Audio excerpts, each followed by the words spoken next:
All right, guys.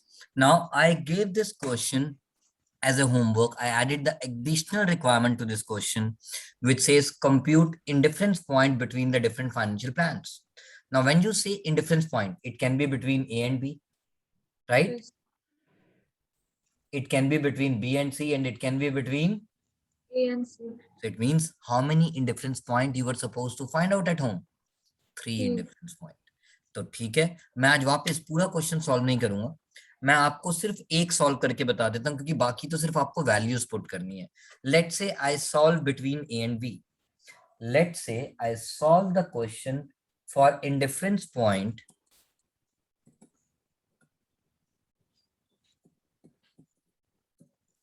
between A and B. Now, when you talk about indifference point between A and B, सबसे पहले क्या करेंगे? संजय कहती है सर चुपचाप चार्ली की तरह दोनों तरफ ईपीएस का फॉर्मूला लिख दो, क्योंकि इंडिफरेंस पॉइंट की डेफिनेशन क्या होती है? It is that level of EBIT eight which earning per share under to financial plan remains the same. और हमारा ईबीआईटी का वो शॉर्ट फॉर्म वाला फॉर्मूला कौन सा है? EBIT minus Interest 1 minus tax rate minus preference dividend upon number of equity shares.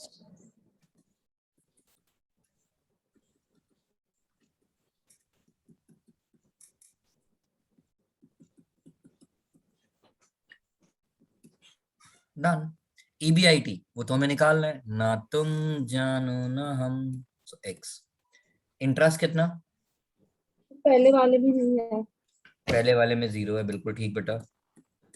Tax rate 40%. ये रहा बच्चों, टैक्स 40%. हाँ यस सर. प्रेफरेंस डिविडेंड नहीं है. नहीं है. Divided by number of equity shares कितने थे? 5 लाख. पक्का? यस, 50 लाख शेयर्स थे रुपीज वाइज. और एक शेयर की फेस वैल्यू कितनी दी हुई थी? सर नहीं दी. नहीं आप दी थी तो 10. Very good. So that's why हमारा नंबर ऑफ इक्विटी शेयर्स आ गया 5 लाख. सेकंड वाले में इंटरेस्ट कितना है? 3 lakh. 3 lakh.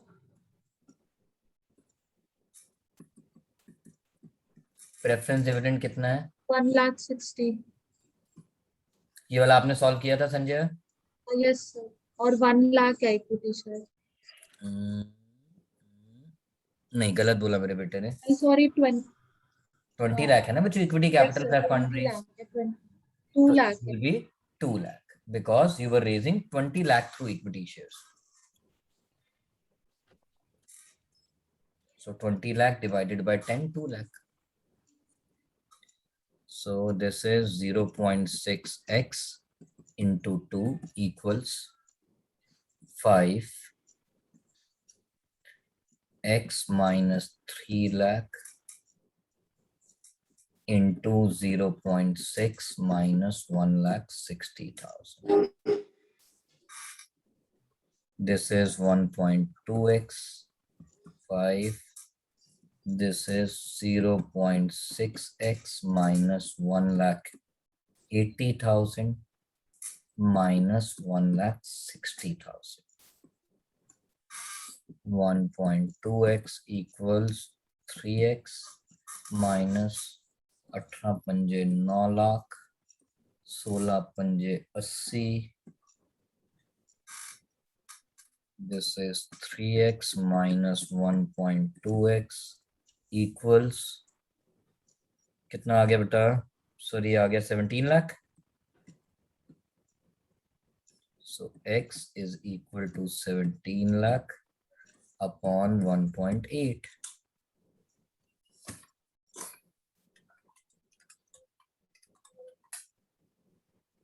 It's rupees 9,44,444.44 approximately.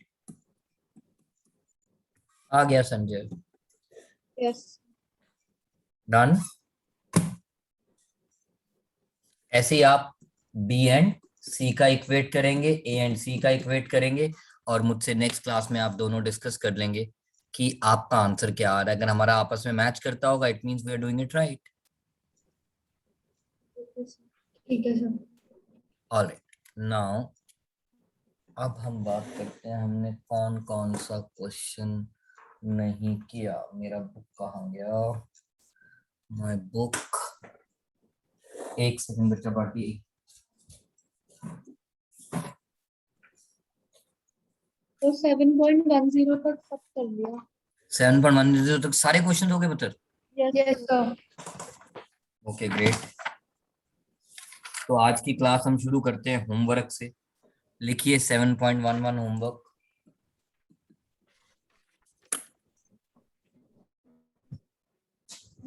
Hmm, 7.12, let me see.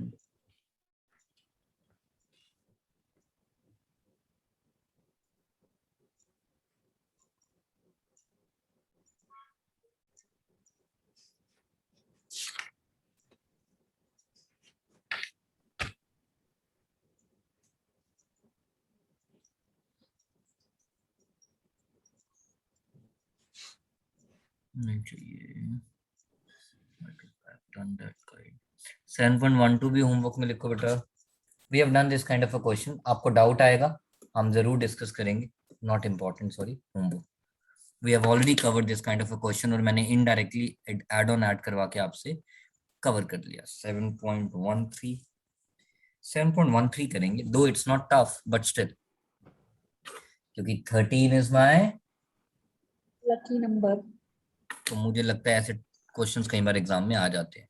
13 number तो बहुत बार ही आए हुए हैं बुक के। Alright, calculate EPS of solid limited and sound limited assuming मैंने बुक इसलिए साथ रखा था, वहां पे वो मिस प्रिंटिंग आ रहा है बच्चों। 20% profit before tax return on assets, assuming 20% of profit before tax return on assets. B, 10% profit before tax return on asset. इसका मतलब whether it is solid limited or it is sound limited, you will solve it how many times? दो, दोनों को दो दो बारी करना पड़ेगा। Very good. अब देखो मैं बुक के प्रेजेंटेशन से थोड़ा डिफरेंट चलता हूँ बच्चों। जब वो मुझे कह रहा है कैलकुलेट द ईपीएस और मान लो मुझे डिसीजन लेना है, तो मुझे पहले 20% दोनों का कंपेयर करना है और फिर दोनों का 10% वाला ऑप्शन कंपेयर करना है। Yes sir. So what I prefer doing it is, beta, I'll tell you the presentation.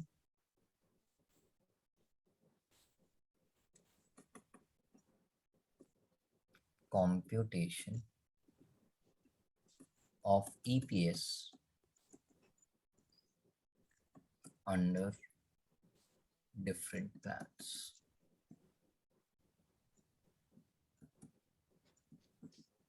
Plan A 20%, Plan B 10% for solid limited and sound limited. For solid limited and sound limited. जब आप यहां पे बोलते हो मेरा बच्चों 20% before tax return, 20% before tax return, you are indirectly talking about operating profit, which is called EBIT. EBIT. So can I say EBIT? Solid 20%, sound का भी 20% लेना है, but किसका? Of their total assets. It is a coincidence. हाँ मेरा बेटा, tax return on assets मतलब interest. it is indirect way of saying बच्चों ROI. जो फॉर्मूला नहीं था, profit before interest and tax upon capital employed, बस उसको इन्होंने मॉडिफाई कर दिया है कि instead of total assets, sorry, और instead of capital employed, now they want to calculate their return as a percentage of total assets. Otherwise तो capital employed का अगर आप फॉर्मूला देखोगे अपनी कॉपी पे, एक फॉर्मूला था एसेट माइनस लायबिलिटी यस। और एक फॉर्मूला था share holder fund plus long term debt. तो जब आपने share holder fund plus long term debt add किया, यानी आपने शॉर्ट टर्म डेट उसमें ऐड नहीं किया, तो वो तो फिर एसेट में से current liability called short term debt minus हो गया। बट यहाँ पे वो कह रहा है आपको माइनस कुछ नहीं करना, बैलेंस शीट की एसेट साइड का जो भी टोटल है उसका 20% will be counted as your operating profit. Similarly यहाँ पे 10% करना है,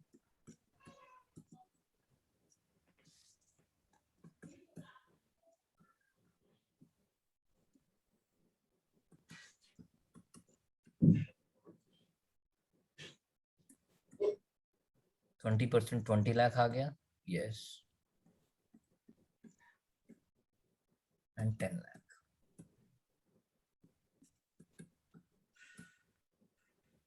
माइनस इंटरेस्ट। ना क्वेश्चन अगर देखें, क्वेश्चन कहते हैं डेट, सॉलिड लिमिटेड में तो डेट है ही नहीं पुत्र, Yes, sir. और साउंड लिमिटेड में कितना डेट है 50 लाख, और 50 लाख का कितना परसेंट 12. Which is 6 lakh. बस प्रेजेंटेशन था जो मैं बुक से स्लाइटली डिफरेंट इस तरह से लिखना पसंद करता हूँ। ईबीटी फटाफट से निकालें तो अब कितना आ गया 20 lakhs and 14 lakhs, 10 lakh, 4 lakh, minus क्या करेंगे हम, टैक्स रेट कितना बताया बेटा क्वेश्चन ने, 50%. 50%. प्यार का वादा आधा आधा, तो बाकी रिमेनिंग कितना बच गया 50% which is 7 lakh, Yes. 5 lakh, 2 lakh. इस क्वेश्चन में कोई प्रेफरेंस डिविडेंड तो है नहीं बेटा, तो इसी को ईट को ही क्या लिख दूं, ईटिश। Yes, sir. तो earning per share will be 10 lakh divided by number of equity shares. तो बताओ नंबर ऑफ इक्विटी शेयर्स कितने, 10 lakh. Is the right answer, क्योंकि अगर क्वेश्चन साइलेंट है तो फेस वैल्यू कितना होता है, लिखा भी है सर फेस वैल्यू. कितने लिखा है, oh yes they have written it. अगर नहीं भी लिखा होता तो हम तो फेस वैल्यू कितना एज्यूम करते हैं पुत्र 10. 10। सो 10 lakh divided by 10 lakh, 7 lakh divided by, क्योंकि नंबर ऑफ शेयर तो सेम ही है उनके। नहीं सर ये गलत है sir, number of shares different है इस सर. केस में 5 लाख होंगे, क्योंकि यस. उसने पूरा पैसा इक्विटी में रेस नहीं किया है। तभी करके तो शुरू से बोल रहा हूं अक्षता मैं, debt is the cheapest source of finance. Finance. और देख लो 99.99% ऑफ द केसेस में जब जब डेट यूज हुआ है मेरा EPS is the best,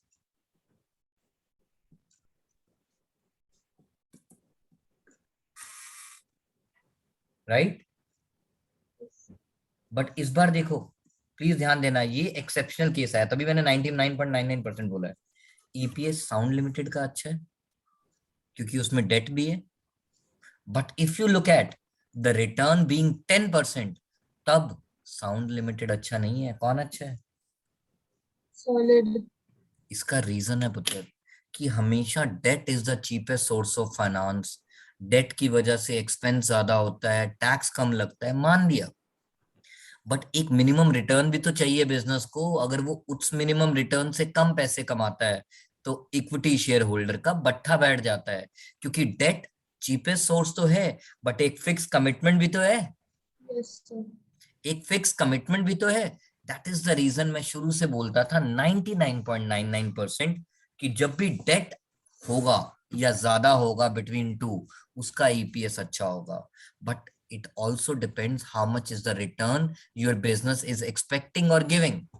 Based on this cumulative effect we get to know, that's why we never take the decision on the basis of कि यार जिसका डेट है, जिस कंपनी में डेट है वही अच्छी होगी, उसी में पैसे लगा देते हैं। No, we have to check the earning per share because the objective of any investor is to maximize earning per share. Clear है पुत्र मेरी बात? Yes sir. ना अब आप मेरे को ये पढ़ के सुना सकती हो कमेंट बेटा। Solid Limited does not have any financial leverage as there is no debt. So the 50% decrease in EBIT from 20% to 10% result in decrease in EPS also by 50%. रुक जाओ, that is what has happened बेटा। Yes. 1 रुपए से 50 पैसे हो गया, क्योंकि उसमें Yes. डेट तो है ही नहीं, सारा इफेक्ट इक्विटी पे जाता है। तो अगर आपका अर्निंग्स कम होगा तो प्रोपोर्शनेट ईपीएस भी उतना ही कम होगा, क्योंकि there was no debt involvement. But अगर आप साउंड लिमिटेड की बात करेंगे, because of debt structure, earning increase होने से मेरा इंटरेस्ट की कमिटमेंट तो अभी भी सेम फिक्स थी ना, ये देखो। Yes. इसका मतलब अर्निंग कम हुई, इंटरेस्ट ऑब्लिगेशन तो कम नहीं हुई, इसीलिए तो इक्विटी शेयर होल्डर को पैसे कम मिल रहे हैं। अब पढ़ मेरा बेटा आगे। However, in case of Sound Limited, there is a 50% leverage. For a decrease of 50% in EBIT from 20% to 10%, the EPS also decreases from 1.40 rupees to rupees 0.40.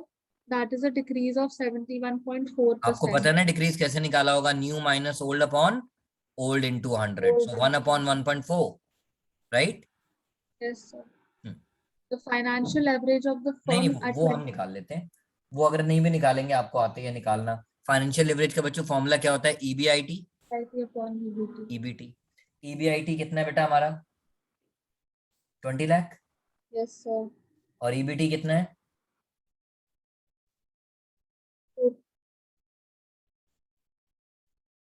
हाँ बेटा। ये किसकी 14 लाख? नहीं 14 तो उसमें था ना बच्चों, साउंड में। अच्छा, सॉलिड का तो 20 लाख है। तो इसका मतलब सॉलिड में जब ईबीआईटी और ईपीटी सेम है, तो इसीलिए हमने उसका फाइनेंशियल लिवरेज कैलकुलेट नहीं किया। तो 20% रिटर्न लेवल पे आपने किसका कैलकुलेट किया, साउंड इसमें डेट था sound limited, which is 20 lakh divided by 14 lakh minus 0 लिखा, समझ आ गया ना क्यों। प्रेफरेंस। क्लियर है बता मेरी बात, यस सर। लॉक कर दूं यस सर। और उसको प्रूव भी कर सकता हूँ, ये जो इन्होंने करके बताया। अक्षिता, हमारा फाइनेंशियल लिवरेज का परसेंटेज वाला फॉर्मूला क्या होता है,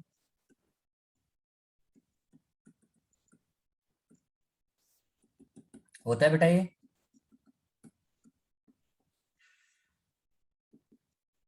अक्षिता? अक्षिता है या गई? सर यही हूँ माइक ऑफ था। अच्छा, percentage change in EPS upon percentage change in EBIT पुत्र। Yes sir. हमने फाइनेंशियल लिवरेज निकाला 1.428। Yes sir. Percentage change in EPS हमें पता नहीं है, परसेंटेज चेंज इन ईपीएस हमें पता नहीं है। Yes sir. 1 मिनट होल्ड करना बेटा।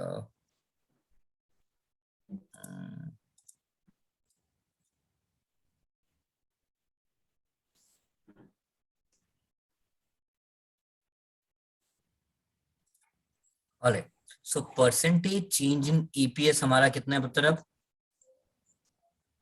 नहीं पता, बट परसेंटेज चेंज ईबीआईटी तो हमें पता है ना बेटा। उन्होंने बोला EBIT has decrease from 20% to yes sir. 10%, यानी 50%। 10%. EIT has decreased from 20% to 10% means it has decreased by 50%.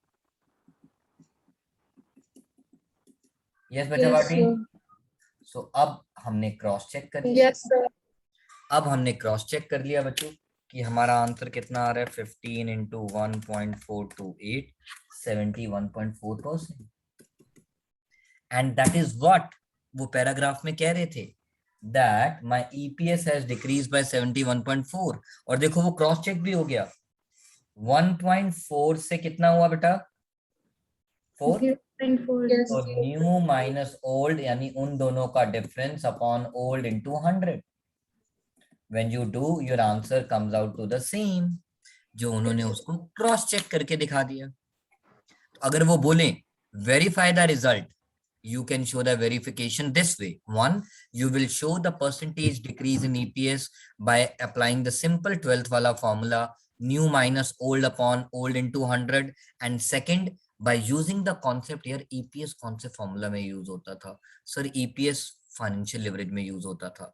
तो first calculate the EPS from the formula, and then to interpret the result, use the other formula, the way we have done in this question.